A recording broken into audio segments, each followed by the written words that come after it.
സ്നേഹപ്പെട്ട എല്ലാവർക്കും വേറിട്ട കാഴ്ചകളിലേക്ക് സ്വാഗതം.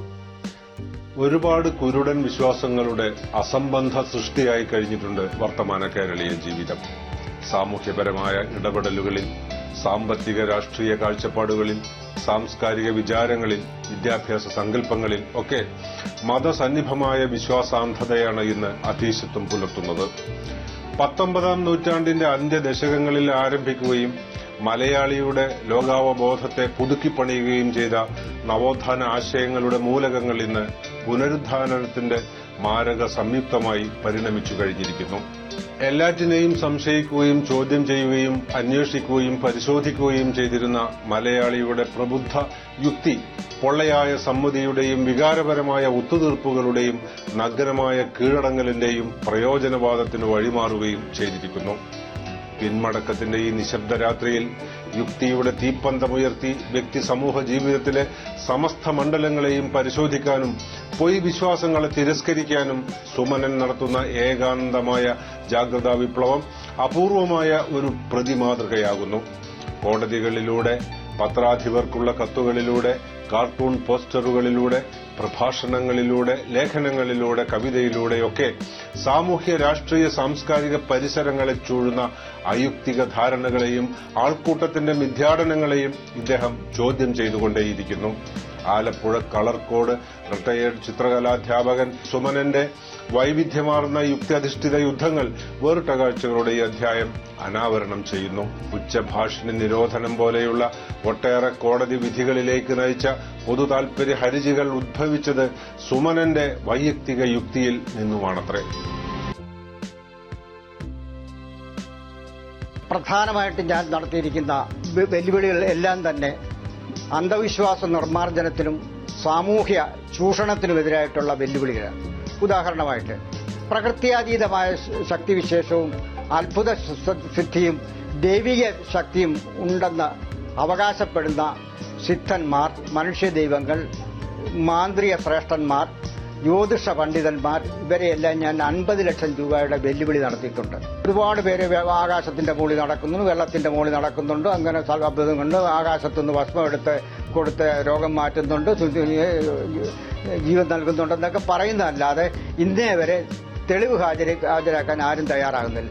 ഈ വെല്ലുവിളികൾ എല്ലാം നടത്തിയിട്ടും ആരും തന്നെ ഈ വെല്ലുവിളിയെ നേരിടാൻ 50 ലക്ഷം രൂപ വെച്ചു. പിന്നെ ഞാൻ കുറച്ചു 10 ലക്ഷം രൂപയുടെ വെല്ലുവിളി ജ്യോത്സ്യന്മാർക്കെതിരായിട്ട് നടത്തിയിട്ടുണ്ട്.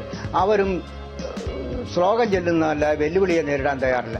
ഒരു ചാനലുകാർ നടത്തിയ പരിപാടിയിലെ ആറ്റുകാൽ രാധാകൃഷ്ണന്റെ ആ വേദിയിൽ വെച്ച് ഞാൻ പറഞ്ഞു, ജ്യോതിഷം ശാസ്ത്രമാണെന്ന് തെളിയിക്കാമെങ്കിൽ ഈ വേദിയിൽ വെച്ച് 1 ലക്ഷം രൂപ കൊടുക്കാമെന്നും പറഞ്ഞ് ഞാൻ വെല്ലുവിളിച്ചു. അതിന്റെ ആൾക്കാരൻ ചെന്ന് ചോദിച്ചു, ഈ വെല്ലുവിളി ഏറ്റെടുക്കാൻ തയ്യാറുണ്ടോ എന്ന് ചാടിക്കടന്ന് ചോദിച്ചിട്ടും അദ്ദേഹം ചിരിച്ചതല്ലാതെ മറുപടിയില്ല. പിന്നെ പറയുവാണെങ്കിൽ പണ്ഡിത ശ്രേഷ്ഠനും ആരാധ്യനുമായ VR കൃഷ്ണയ്യർ അദ്ദേഹത്തിന്റെ മരിച്ചുപോയ ഭാര്യ ശാരദയെ ഇഷ്ടപ്പെട്ട വേഷത്തിൽ കാണാറുണ്ടെന്നും അവരുടെ ആത്മാവുമായിട്ട് നിരന്തരം ആശയവിനിമയം നടത്താറുണ്ടെന്നും പറഞ്ഞ് മനോരമയിലെ പത്രത്തിലെ സൺഡേ പതിപ്പിലെ 4 ലക്കങ്ങളിലായി അതിഗംഭീരമായി ഒരുപാട് ആധികാരിക രേഖകളെല്ലാം കോട്ട് ചെയ്തുകൊണ്ട് അദ്ദേഹം പ്രസ്താവിച്ചു. ഇത് എന്റെ മനസ്സിൽ തട്ടി. എനിക്ക് പുറത്ത് ഒരു യുക്തിവാദി എന്ന രീതിയിൽ ആൾക്കാരെന്നെ ചോദ്യം ചെയ്തു. കമ്മ്യൂണിസ്റ്റുകാരൻ മന്ത്രിസഭയിലെ അംഗമായിരുന്ന VR കൃഷ്ണയ്യരെ ആത്മാവുണ്ടെന്ന് പറഞ്ഞിരിക്കുന്നു ഭാര്യ. അപ്പോൾ ഞാൻ എന്റെ സംശയം തീർക്കാൻ വേണ്ടിയിട്ട് VR കൃഷ്ണയ്യർക്കും മനോരമ ചീഫ് എഡിറ്റർക്കും ഞാൻ കേസ് നോട്ടീസ് അയച്ചു. ഇപ്രകാരം ഇങ്ങനെ കാണപ്പെട്ടു. ശാസ്ത്ര സത്യമനുസരിച്ച് മരിച്ചവരെ നേരിട്ട് കാണാനോ അവരുടെ ആത്മാവെന്ന് പറയുന്നതുമായിട്ട് ആശയവിനിമയം നടത്താൻ സാധ്യമല്ല. മറിച്ച് നിങ്ങൾ പറയുന്ന കാര്യം ശരിയാണെന്ന് തെളിയിക്കാൻ ഞാൻ 5 ലക്ഷം രൂപ വെല്ലുവിളിക്കുന്നു. ആ കാലത്ത് വെല്ലുവിളിക്കുന്നൊന്ന് എഴുതി. മറിച്ച് എന്റെ വെല്ലുവിളി സ്വീകരിക്കാതിരിക്കുകയോ ചെയ്താൽ കപട ലേഖനം എഴുതി പ്രചരിപ്പിച്ചതിന്റെ പേരില് ഞാൻ കേസ് ഫയൽ ചെയ്യുന്നു പറഞ്ഞ് നോട്ടീസ് കൊടുത്തു. അദ്ദേഹം അത് വളരെ ഉൾക്കൊണ്ടു വിശാല വീക്ഷണത്തോടുകൂടി എനിക്ക് തെറ്റുപറ്റിപ്പോയി. എന്നെ ജേക്കോബി എന്ന പത്രപ്രവർത്തകൻ ഇന്റർവ്യൂ ചെയ്തെഴുതിയാണ്. എനിക്ക് ആത്മാവുണ്ടെന്ന് തെളിയിക്കാൻ സാധ്യമല്ല. പിന്നെ അദ്ദേഹം ഒരു പോയിന്റ് കൂടെ പറഞ്ഞു, ഞാൻ വിധി പറയാൻ പറഞ്ഞു വെച്ചിരുന്ന പല കേസുകളിലും ആത്മാക്കൾ വന്ന് പ്രത്യക്ഷപ്പെട്ട് സത്യം ധരിപ്പിച്ചതിന്റെ പേരിൽ വിധി തിരുത്തി എഴുതേണ്ടി വന്നിട്ടുണ്ട്. ഏതെല്ലാം കേസുകളിൽ അപ്രകാരം വിധി തിരുത്തി എഴുതി. അത് പ്രധാനപ്പെട്ട ഒരു പോയിന്റാണ്. അദ്ദേഹം എനിക്ക് മാന്യമായിട്ട് തന്നെ ഏതാണ്ട് മടക്കത്തപാൽ 2 ദിവസം കഴിഞ്ഞപ്പോൾ അദ്ദേഹത്തിന്റെ ലെറ്റർ പാഡിൽ വളരെ മാന്യമായിട്ട് ക്ഷമിക്കണം, എനിക്ക് നിങ്ങളുടെ വെല്ലുവിളി സ്വീകരിക്കും ഇല്ല. അപ്പോഴേ ഞാൻ മനസ്സിലാക്കി, അതിൽ നിന്ന് ഞാൻ മനസ്സിലാക്കിയ പണ്ഡിത ശ്രേഷ്ഠന്മാരുടെ ഇടയിലും അന്ധവിശ്വാസം നിലവിലുണ്ട്. സമൂഹം എപ്പോഴും ഭീരുക്കളായിട്ട് നിൽക്കുകയാണ്. സത്യത്തിനെ ചൂണ്ടിക്കാണിക്കണോ സത്യത്തിനെ നേരിടാനോ അവർക്ക് തന്റെ ഇടമില്ല. ഇന്ന് നമ്മുടെ വലിയ തൊപ്പിയൊക്കെ വെച്ച് എസ് പി അതുപോലുള്ള റാങ്കിലുള്ളവർ പോലും ഉൾഭയമാണ് അവർക്ക്. അവരുടെ കയ്യിലെല്ലാം മന്ത്രവാദച്ചാണ്ട് ഏലസും കാണാം. അത് ഉൾഭയത്തിന്റെ ലക്ഷണമാണ്, ഭയം. നമ്മൾ വിചാരിക്കും SP അല്ലേ വലിയ കേട്ടോ, കളക്ടർ അല്ലെന്നൊക്കെ വിചാരിക്കും. ഇന്ന് ആദ്യകാലങ്ങളിലൊക്കെ സിനിമാ നടന്മാരുടെ അവരുടെയൊക്കെ ആരെയും ഉള്ളായിരുന്നു ഏലസും അവർ ഇവിടെയൊക്കെ പോകത്തുള്ളൂ, ചാത്തൻ സേവാ മഠത്തിലുമൊക്കെ പോകും. ഇപ്പൊ അതല്ല, ഉന്നത അവിടെ നിന്ന് വരുന്ന വ്യക്തികൾ പോലും, ഇങ്ങനത്തെ ശാസ്ത്രകാരന്മാർ പോലും അങ്ങനെയുണ്ട്. അവർക്ക് ശാസ്ത്ര അവബോധമില്ല. അതാണ് തേങ്ങ അടിച്ച് റോക്കറ്റ് വീഴുന്നത്. റോക്കറ്റ് അടിച്ച് വിട്ടിട്ടോ ബംഗാൾ ഉൾക്കടലിലൂടെ തലകുത്തി വീഴുക. കുട്ടനാട്ടിലെ വേഴപ്രയിലെ PK പത്മനാഭന്റെയും ഗൗരിയുടെയും മകൻ സുമനന് ഉത്പതിഷ്ണുത്വത്തിന്റെയും വിപ്ലവാഭിമുഖ്യത്തിന്റേതുമായ ഒരു കുടുംബ പശ്ചാത്തലമുണ്ട്. ഇദ്ദേഹത്തിന്റെ ബാല്യകാലസ്മൃതിയിൽ മായാത്ത രുധിരമുദ്ര ചാർത്തിയ പുന്നപ്ര വയലാർ സമരത്തിൽ തന്റെ ജ്യേഷ്ഠനും മളിയനും പ്രതികളായിരുന്നു. സ്ഥിതവ്യവസ്ഥയെ ചോദ്യം ചെയ്യാനും നീതിയുക്തമായ ഒരു സമൂഹത്തെ വിഭാവനം ചെയ്യാനുമുള്ള ബൌദ്ധികമായ ഉണർവ് വളരെ നേരത്തെ സുമനിൽ രൂപപ്പെട്ടിരുന്നു എന്നർത്ഥം. മതവിമർശനം എല്ലാ സാമൂഹ്യ വിമർശനങ്ങളുടെയും താക്കോലാണെന്ന തിരിച്ചറിവ് ഇദ്ദേഹത്തെ യുക്തിവാദ പ്രസ്ഥാനത്തിൽ എത്തിച്ചു. കേരള യുക്തിവാദി സംഘത്തിന്റെ ജില്ലാ സംസ്ഥാന ഭാരവാഹിത്വം 73-ാം വയസ്സിലും ഇദ്ദേഹം വഹിക്കുന്നു. എനിക്ക് പാരമ്പര്യമായിട്ടുള്ള ആത്മവിശ്വാസമുണ്ട്. ഞങ്ങളെ കുട്ടനാട്ടിലെ കുടുംബത്തിലെ പുന്നപ്ര വയലാർ വെടിവെപ്പ് നടക്കുന്നതിന് 4 ദിവസം മുമ്പാണ് അവിടുത്തെ ഏറ്റവും വലിയ ജന്മി ഗുണ്ടയായ പുലിമുഖത്ത് തുപ്പായിയെ എന്റെ മൂത്ത ജ്യേഷ്ഠൻ കുത്തിക്കൊന്നത്. അവർ ജയിലിൽ കിടന്നും സ്വന്തം രക്തം തുണിയെ പുരട്ടി ഈറക്കമ്പെ കെട്ടിക്കൊണ്ട് ഓട് പൊളിക്കും ജയിലിന്റെ മുകളിലെ പുന്നപ്ര വയലാർ ദിനം ആചരിച്ചു. ഞങ്ങളെ ആർക്കും കീഴടങ്ങാത്ത ഒരു കുടുംബമായിരുന്നു. അത്ര ശക്തന്മാരും സാഹസ്യന്മാരും ഉണ്ടായിരുന്ന ഒരു കുടുംബത്തിൽ പറഞ്ഞവനാണ് ഞാൻ. ആ തന്റെ ഇടമായിരിക്കും എനിക്കുള്ളത്. ഇവരോടൊക്കെ 100 പേരൊക്കെയാണ് ഇതിന്റെ വാതൊക്കെ വന്ന് കല്ലേറും ബഹളവും തെറിവിളി. ഞാൻ ഒന്നും അനങ്ങിട്ടില്ല, എങ്ങും പേടിച്ചോട്ട്. അവരെല്ലാം നിയമപരമായിട്ട് തന്നെ ഞാൻ പിടിച്ചിറക്കിയിട്ടുള്ളൂ. ജാതി വിരുദ്ധവും മതേതരവുമായ ഒരു കേരള സമൂഹം സുമനന്റെ ആദർശമാണ്. ഒരിക്കൽ കള്ളക്കർക്കടകമായിരുന്ന കർക്കടക മാസത്തെ രാമായണ മാസമാക്കുന്ന മതാത്മകതയ്ക്കെതിരെ മതേതര കർക്കിടക മാസത്തിന്റെ സ്വന്തം പരിപാടികൾ ആവിഷ്കരിക്കുകയാണ് ഇദ്ദേഹം. വാർദ്ധക്യത്തോട് ഉദാസീനമാവുന്ന സമൂഹ മനസ്സിലേക്ക് ആത്മവിമർശനത്തിന്റെ പ്രായോഗിക യുക്തി സന്നിവേശിപ്പിക്കുകയാണ് ഇതിലൂടെ.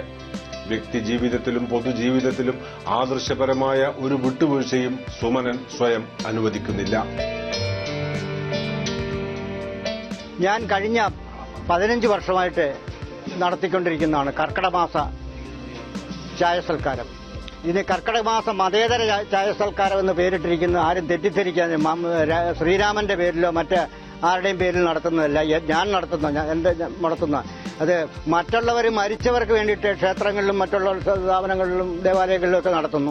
ഞാൻ ജീവിച്ചിരിക്കുന്നവർക്ക് വേണ്ടിയിട്ടാണ് നടത്തുന്നത്. ആ ഒരു വ്യത്യാസമേ ഉള്ളൂ. ഇതിന്റെ ഒരു സന്ദേശം എന്ന് പറയുന്നത് വൃദ്ധജനങ്ങളെ ആദരിക്കുക, സ്നേഹിക്കുക, സഹായിക്കുക എന്ന സന്ദേശം പരത്തുന്നതിന്റെ ഭാഗമായിട്ടാണ്. അല്ലാതെ മതവുമായിട്ടൊരു ബന്ധമില്ല.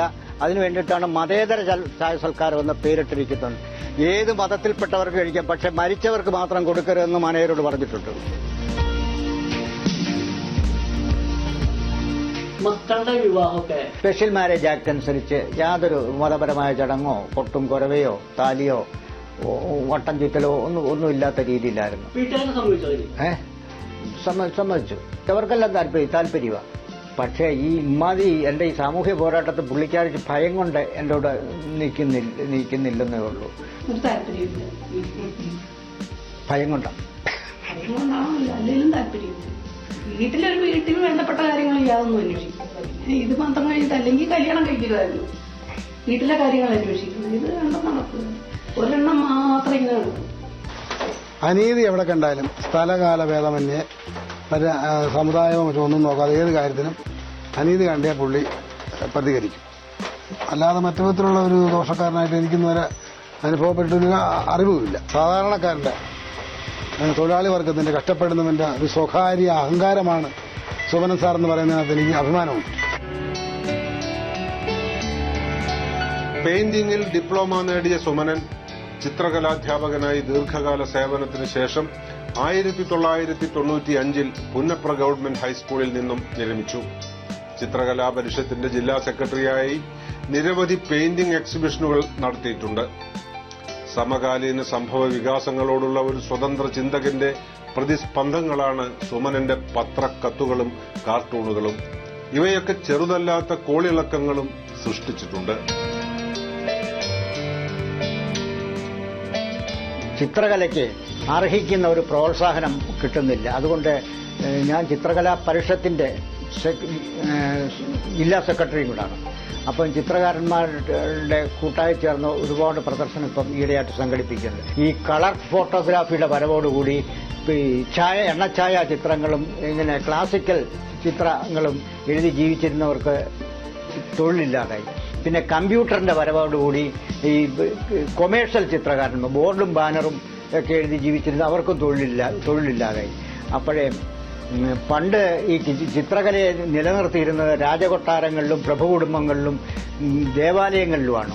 അപ്പോഴിപ്പോഴേ ഞാൻ ഇതിനു വേണ്ടിയിട്ട് പരിശ്രമിക്കുന്നത് ഇപ്പോഴേ ചിത്രകല സാധാരണ ജനങ്ങളിലേക്കും എത്തിക്കുക എന്നുള്ളതാണ്. ഇപ്പം ആസ്വാദന ശേഷി വർദ്ധിച്ചിട്ടുണ്ട്, ജനങ്ങളുടെ സാമ്പത്തിക ശേഷിയും വർദ്ധിച്ചിട്ടുണ്ട്. അതുകൊണ്ട് വിദേശികളെ കൂടാതെ ഇപ്പോൾ വടക്കേ ഇന്ത്യയിലൊക്കെയുള്ള സമ്പന്നന്മാർ ധാരാളം ചിത്രങ്ങൾ വാങ്ങാനായിട്ട് തയ്യാറാകുന്നുണ്ട്. അതിനു വേണ്ടിയിട്ടുള്ള പ്രചരണവും തയ്യാറെടുപ്പിലുമാണ് ഞാൻ ഇതിന് നേതൃത്വം കൊടുക്കുന്നത്.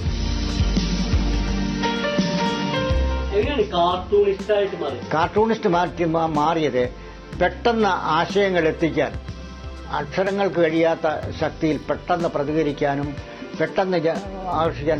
അതുകൊണ്ടാണ് ഞാൻ കാർട്ടൂണിലേക്കും ഇടയ്ക്ക് തിരിയുന്നത്. ഞാൻ പൈങ്കിളി കാർട്ടൂണോ അല്ലെ ആദായത്തിന് വേണ്ടിയിട്ടോ ഞാൻ വരയ്ക്കാറില്ല. അതുകൊണ്ട് സെക്കുലർ കവിതകൾക്കാണ് പ്രാധാന്യം കൊടുക്കുന്നത്. ഒരു 10-50 എഴുതിയിട്ടുണ്ട്. പ്രസിദ്ധീകരണം എനിക്ക് അതൊരു വലിയ താല്പര്യമില്ല. കവിതകൾ പിന്നെ ഇതിലൊക്കെ എഴുതും, മാസികയിലൊക്കെ കൊടുക്കും അങ്ങനെയുള്ളത്. അല്ല പുസ്തകമായിട്ട് ഞാനതൊന്നും ചെയ്യണമെന്നും കണ്ടിരിക്കുക. നല്ല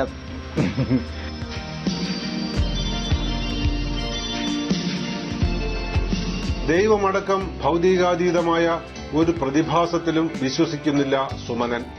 മതം ആഘോഷിക്കുന്ന ദിവ്യാത്ഭുതങ്ങളെയും മിഥ്യാദർശനങ്ങളെയും അനാവരണം ചെയ്ത് വിശ്വാസ ജടിലതയിൽ നിന്ന് മനുഷ്യ മനസ്സുകളെ വിമുക്തമാക്കുക എന്നത് തന്റെ ജീവിത ദൌത്യമായി ഇദ്ദേഹം കണക്കാക്കുന്നു. ഇതിനായി ഹിപ്നോട്ടിസം അനുശീലിക്കുകയും പ്രയോഗിക്കുകയും ചെയ്യുന്നുമുണ്ട്.